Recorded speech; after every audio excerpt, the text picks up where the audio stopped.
Hello Bookish friends, welcome to my February wrap-up part 1. In this video I will talk about the 5 books that I finished in the first half of February. And like I did in my previous wrap-ups, I will insert the clips that I recorded very soon after I finish those works.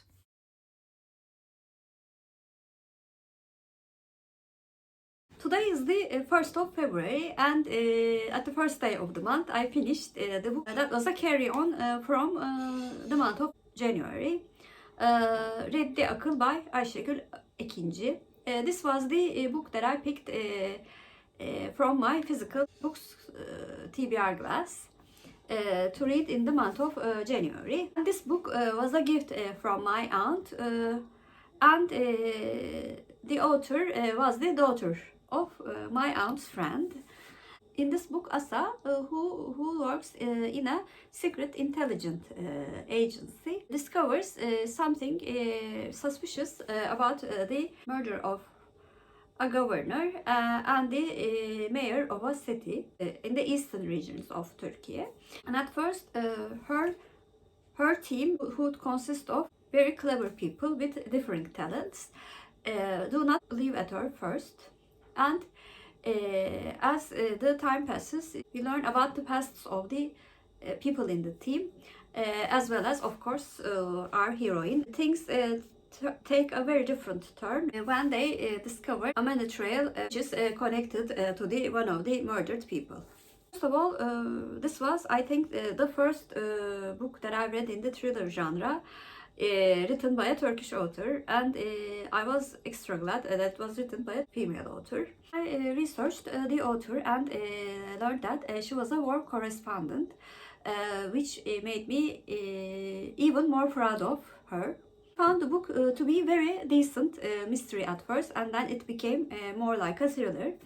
Progression from mystery to thriller was done very well, and I also really liked the characters of the people in the team. I was a bit disappointed that this book left with a sort of cliffhanger, and it was meant to be the first book in a series. But since then, the author has written 2 non-fiction works, and maybe she will write the second book in the series.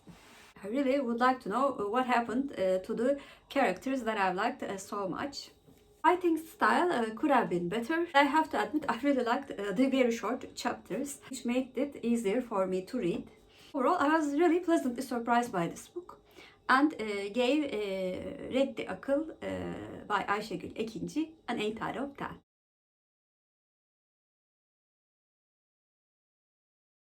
Today is the 3rd of February. I finished my second book of the month, which was also the first book that I was reading for Retroromancereadathon. I read a Turkish romance classic, Hıçkırık by Kerime, Nadir. This book starts with a point of view of a man who observes a couple, husband being significantly older, visiting the grave of a woman every day, and he becomes friends with this couple, especially the husband, Kenan. And when he asks about the grave, Kenan tells his very tragic love story that starts from childhood with the daughter of the man who adopted him. I had previously seen the movie version of this book, and although this book was a romance, it was also very sad. There was a foreword in the book which said that this book was considered one of the best romances of its time. And when I read the book, I was actually shocked by how people viewed romance, love and romance books at that time. The relationship that was described in the book was toxic, and the hero was over dramatic and always cried and whined. And I actually was reading this book for the prompt of an old-fashioned hero. It was a very interesting read for that reason too, because the old-fashioned hero in the romance books written in English language and Anglo-Saxon culture was so different from the old-fashioned romance hero in my country, Turkey. So even though I didn't enjoy the book very much, and gave it 5 out of 10. I'm very glad that I read this book and discovered this very interesting social aspect of how two different cultures view romance and love.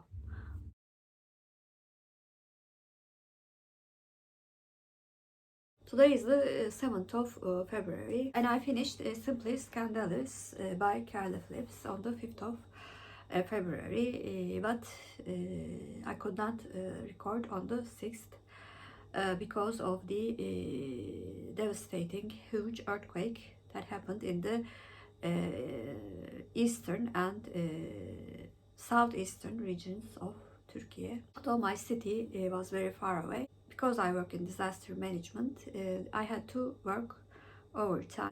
Right now it's my day off, and I wanted to record a few thoughts about the book that I finished. Simply Scandalous was actually a book that I read for many projects again.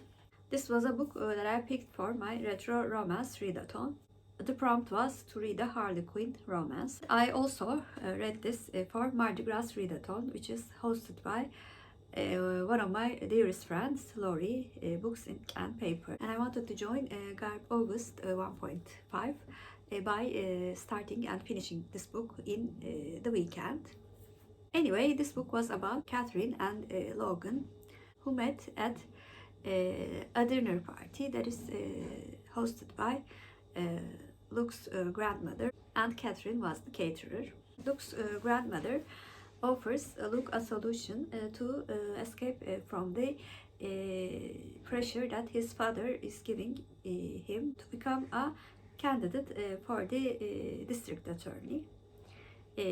Because Catherine has a scandalous past, including her aunt and uncle, she suggests a relationship with Catherine. At first, Luke and Catherine are very much attracted to each other, but after they spend some time, they found out that there is more between them, just an attraction. I quite enjoyed this romance book, though it is promoted as a very sexy book. There was more than sex in this book. I really liked the characters of Catherine and Luke, and I also found their relationship to be kind of cute. On the other hand, Luke's grandmother annoyed me a lot. She was more than just a matchmaker. She actually actively interfered with her grandson's life, which I thought was a bit disrespectful. It is one of the few times that I find an elderly character annoying. To sum it up, I gave Simply Scandalous by Phillips a 7 out of 10.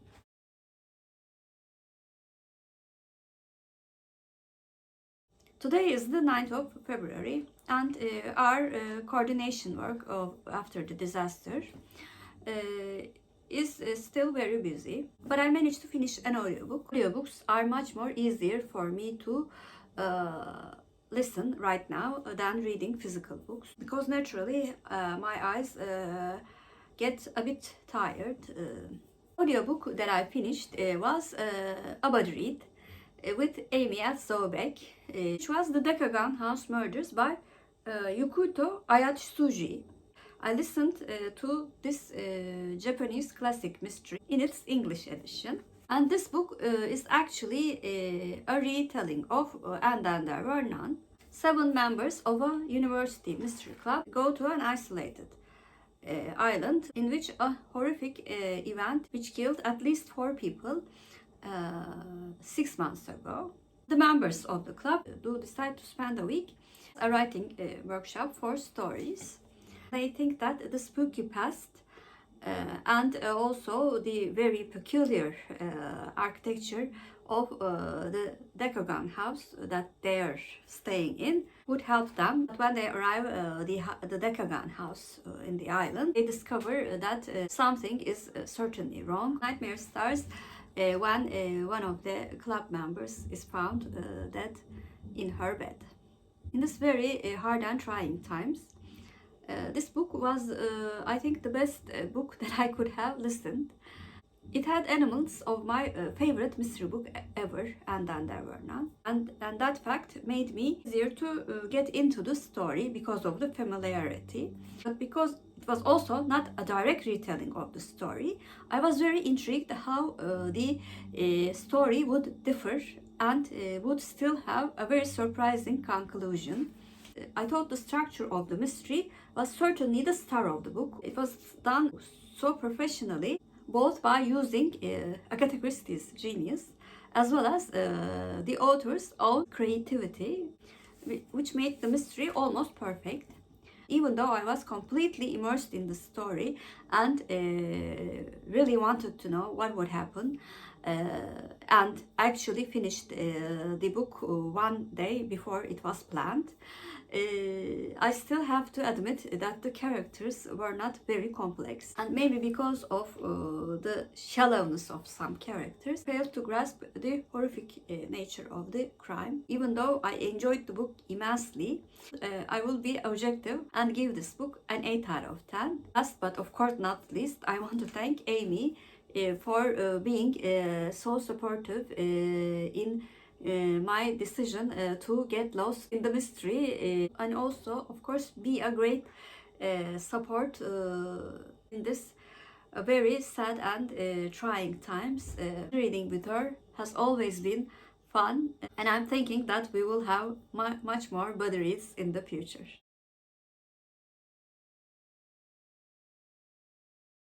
Today is the 15th of February, and yesterday evening I finished the book that I was buddy reading with Kelly at Cozy Reader Kelly. The Book of Lost Things by John Connolly. In this book, David, who lost his mother right before World War II, is now living with his father, his stepmother, and his brother in his stepmother's legacy house. And David and his stepmother do not get along very well, and David really does not care for his little brother, and he prefers to read books and get lost himself in the magical world of books. And David also learns that stepmother's uncle and her adoptive sister has been lost when they were children in the area of the garden called Sunken Garden. A German plane bombing in the settlements in England falls into the area. David finds himself magically transported to a world full of tales, but these tales are not happy tales. Most of them are the horrific versions of the tales that we know. David goes through an adventure with the aim of finding the Book of Lost Things in the King's Castle.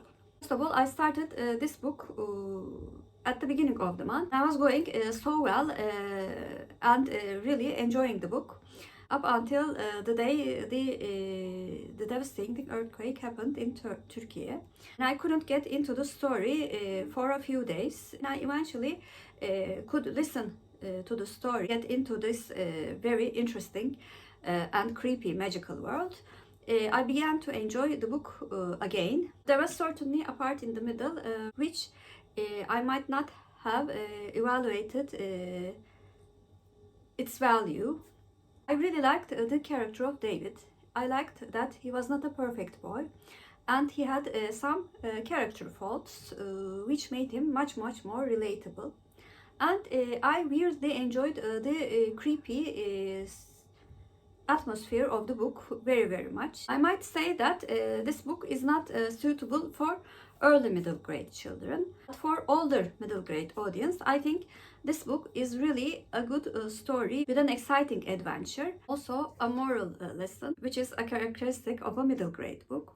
Even though I could not be a consistent buddy reader for Kelly, I very much enjoyed our writings, and I want to thank her for letting me discover this middle grade horror genre. I plan to read more middle grade horror books in the future. Overall, I gave The Book of Lost Things by John Connolly a 7 out of 10.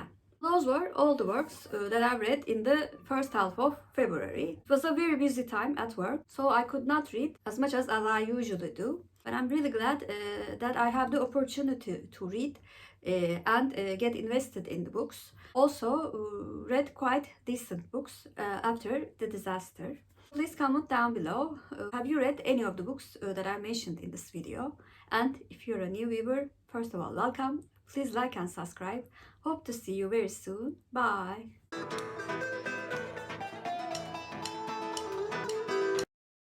As for Turkish word of the day, I'm going to choose simple. Simple means basit in Turkish, and basit is our Turkish word of the day. Have a good day.